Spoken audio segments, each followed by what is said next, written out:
सर्दियों की एक ठंडी शाम थी। सूरज पश्चिम में डूबने की तैयारी कर रहा था और आसमान में गहरे बादल घिराए थे। हवाओं में नमी थी और दूर कहीं किसी उल्लू की आवाज सन्नाटे को और गहरा बना रही थी।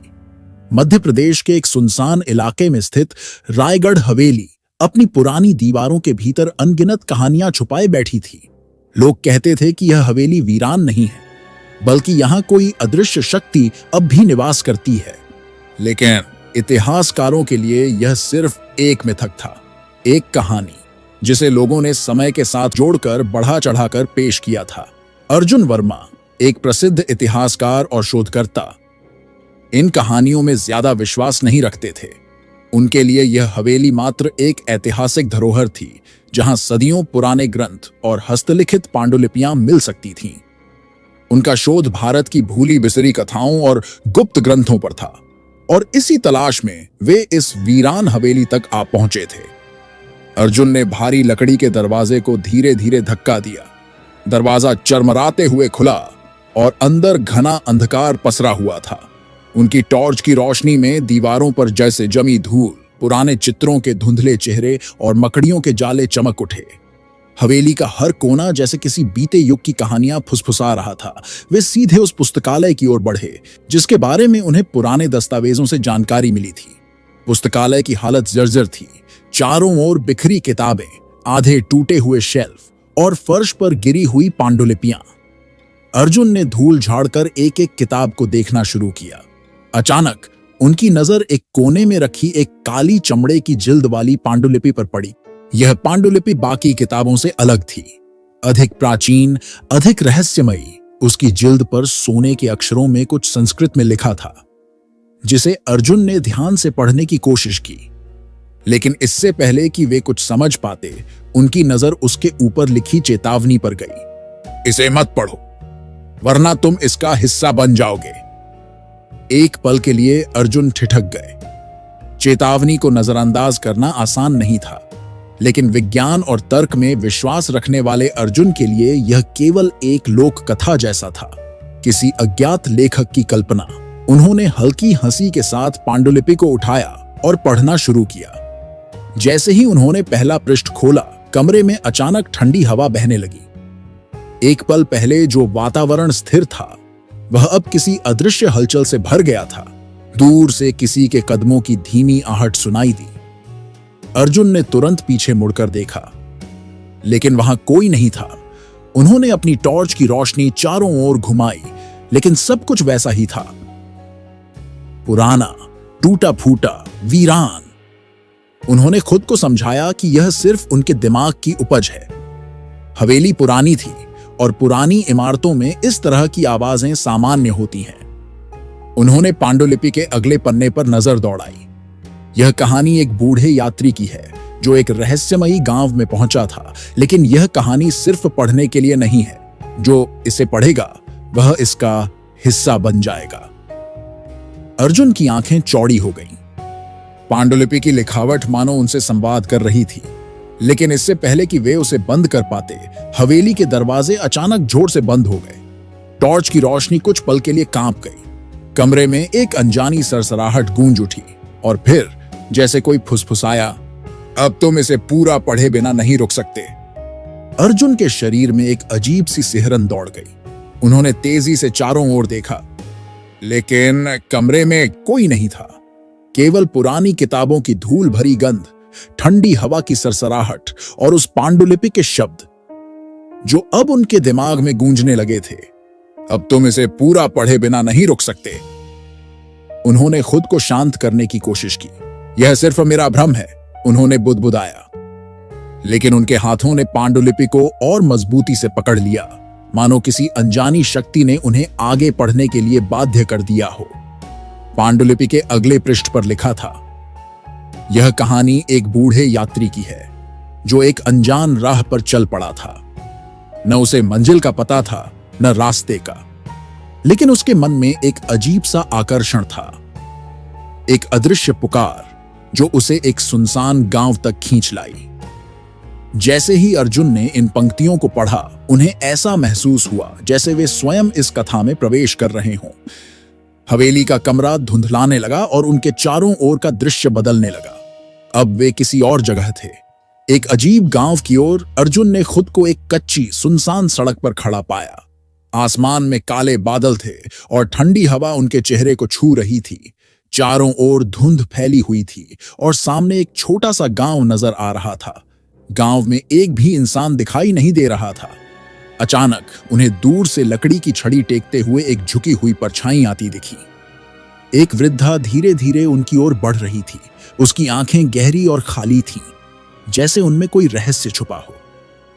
तुम यहां कैसे आए? वृद्धा ने फुसफुसाते हुए पूछा। मैं नहीं जानता। अर्जुन ने खुद को आश्चर्यचकित पाया। मैं तो बस एक किताब पढ़ रहा था। और वृद्धा हल्की सी हंसी हंसी, एक ठंडी कंपा देने वाली हंसी। तो तुमने उसे पढ़ लिया, अब तुम इसे अंत तक सुने बिना नहीं जा सकते। अर्जुन का दिल तेजी से धड़कने लगा। किसे? वृद्धा ने अपनी कांपती उंगली से गांव की ओर इशारा किया। उस शापित खजाने की कहानी। जिसने इसे सुना वह इसका हिस्सा बन गया, और अब तुम भी इस कहानी का हिस्सा हो चुके हो। अर्जुन की सांसें तेज हो गईं। उनकी समझ में नहीं आ रहा था कि यह सब एक किताब पढ़ने से कैसे हो सकता है। लेकिन अब वे यहां थे, एक अनजान गांव में, एक रहस्यमयी वृद्धा के सामने, और उनकी आंखों के सामने धीरे धीरे कहानी जीवंत हो रही थी। वृद्धा ने ठंडी हवा में अपनी लकड़ी की छड़ी घुमाई और कांपती आवाज में बोलना शुरू किया। एक भूले बिसरे खजाने की कथा।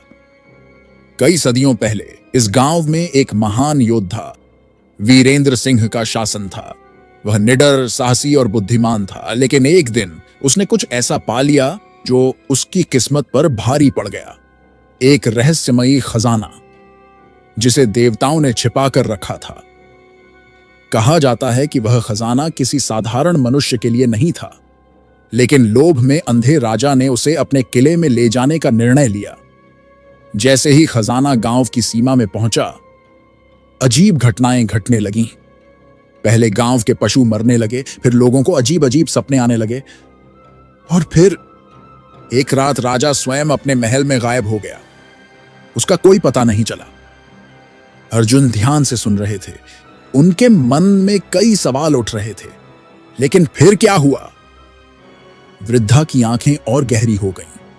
फिर उस रात गांव के सभी दरवाजे एक साथ खुल गए। लोग जागे तो देखा कि महल की ऊंची मीनार से एक परछाई झांक रही थी। राजा लौट आया था, लेकिन वह अब इंसान नहीं था। अर्जुन के शरीर में ठंडी लहर दौड़ गई। मतलब? वृद्धा ने गहरी सांस ली। वह अब शापित था।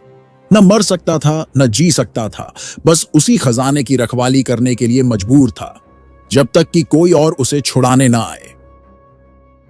जो इसे पढ़ता है वह इसका हिस्सा बन जाता है। अर्जुन का दिल तेजी से धड़कने लगा। लेकिन यह सब मुझसे क्या संबंध रखता है? वृद्धा ने एक भयानक मुस्कान दी। तुमने वह पांडुलिपि पढ़ी, तो अब तुम भी इसका हिस्सा हो। अचानक पूरा गांव धुंधलाने लगा। अर्जुन के कानों में किसी की फुसफुसाहट सुनाई दी। तुम इसे अधूरा नहीं छोड़ सकते। और अगले ही पल अर्जुन ने खुद को महल की ओर बढ़ते हुए पाया, मानो कोई अदृश्य शक्ति उन्हें वहां खींच रही हो। अर्जुन का मन विरोध कर रहा था, लेकिन उनके कदम खुद ब खुद महल की ओर बढ़ते जा रहे थे। हवा अब और ठंडी हो गई थी। हर तरफ घना अंधेरा छा रहा था और दूर से किसी के फुसफुसाने की आवाजें आ रही थीं। यह आवाजें शब्दों में नहीं थीं, बल्कि अस्पष्ट ध्वनियां थीं, मानो कई सदियों से सोई आत्माएं जाग रही हों। जैसे ही अर्जुन महल के विशाल दरवाजे के सामने पहुंचे, दरवाजे खुद ब खुद चरमराते हुए खुल गए। अंदर घुप अंधेरा था। उन्होंने टॉर्च जलाने की कोशिश की, लेकिन बैटरी अचानक जवाब दे गई। अंधेरे में उन्हें केवल अपनी तेज होती सांसों की आवाज सुनाई दे रही थी। अर्जुन ने हिम्मत जुटाई और भीतर कदम रखा। अंदर की दीवारें ठंडी और गीली थीं, जैसे सदियों से नमी में डूबी हुई हों। दूर एक बड़ा हॉल नजर आया, जहां एक टूटा हुआ सिंहासन पड़ा था। सिंहासन के पीछे एक विशाल चित्र टंगा था, राजा वीरेंद्र सिंह का चित्र। लेकिन उसकी आंखें, अर्जुन को महसूस हुआ कि वह आंखें उन्हें देख रही थीं। अचानक चित्र के पास रखी एक पुरानी धूल भरी तलवार अपने आप गिर गई। उसकी गूंज पूरे महल में फैल गई। अर्जुन का दिल जोर से धड़कने लगा। उन्होंने पीछे मुड़कर भागने की कोशिश की, लेकिन उनके पैर जैसे जमीन से चिपक गए थे। और तभी एक ठंडी हवा चली और महल के दरवाजे फिर से बंद हो गए। अर्जुन ने महसूस किया कि कोई उनके पीछे खड़ा है। उन्होंने धीरे धीरे सिर घुमाया और देखा, वह वहां था, राजा वीरेंद्र सिंह। लेकिन यह कोई साधारण इंसान नहीं था। उसकी आंखें कोयले की तरह जल रही थीं, चेहरा स्याह पड़ चुका था और शरीर से सड़ी हुई मिट्टी की गंध आ रही थी। वह अर्जुन को सीधा देख रहा था, जैसे उसका इंतजार कर रहा हो। तुम यहां क्यों आए हो? राजा की आवाज गहरी और गूंजती हुई थी। अर्जुन के गले से आवाज नहीं निकली। राजा ने अपनी काली फटी हुई उंगलियां उठाईं और अर्जुन की ओर इशारा किया। जो यह कथा सुनता है, वह इसे पूरा किए बिना नहीं जा सकता। अर्जुन को अचानक याद आया वह चेतावनी जो पांडुलिपि के पहले पन्ने पर लिखी थी, इसे मत पढ़ो वरना तुम इसका हिस्सा बन जाओगे। अब उन्हें समझ आ चुका था कि वे इस कहानी से बच नहीं सकते। लेकिन इसका अंत क्या था? राजा धीरे धीरे सिंहासन की ओर बढ़ा और अपने तलवार को जमीन में गाड़ दिया। अचानक जमीन हिलने लगी। सिंहासन के नीचे की पट्टियां खिसकने लगीं और वहां एक गुप्त तहखाना खुल गया। अंदर गहरा अंधकार था, लेकिन बीचों बीच कुछ चमक रहा था। खजाना, वही शापित खजाना जिसने इस पूरे गांव को तबाह कर दिया था। राजा ने अर्जुन की ओर देखा। इसे मुक्त करो और मैं भी मुक्त हो जाऊंगा। अर्जुन ने ध्यान से देखा। खजाने के ऊपर एक लोहे की जंजीर जकड़ी हुई थी और उसके चारों ओर पुराने समय शिलालेख थे। अर्जुन को महसूस हुआ कि उन्हें यह जंजीर खोलनी होगी, लेकिन क्या इसके बाद कुछ और भयानक घटेगा? उनके मन में दुविधा थी। अगर उन्होंने इसे खोला तो क्या राजा मुक्त होगा, या फिर वे खुद इस श्राप का शिकार बन जाएंगे? लेकिन उन्हें बहुत देर तक सोचने का मौका नहीं मिला, क्योंकि महल की दीवारें अब तेजी से गिरने लगी थीं। उन्हें फैसला करना ही था। महल की दीवारों में कंपन होने लगा, छत से धूल झरने लगी, जैसे यह पूरा ढांचा अब गिरने ही वाला हो।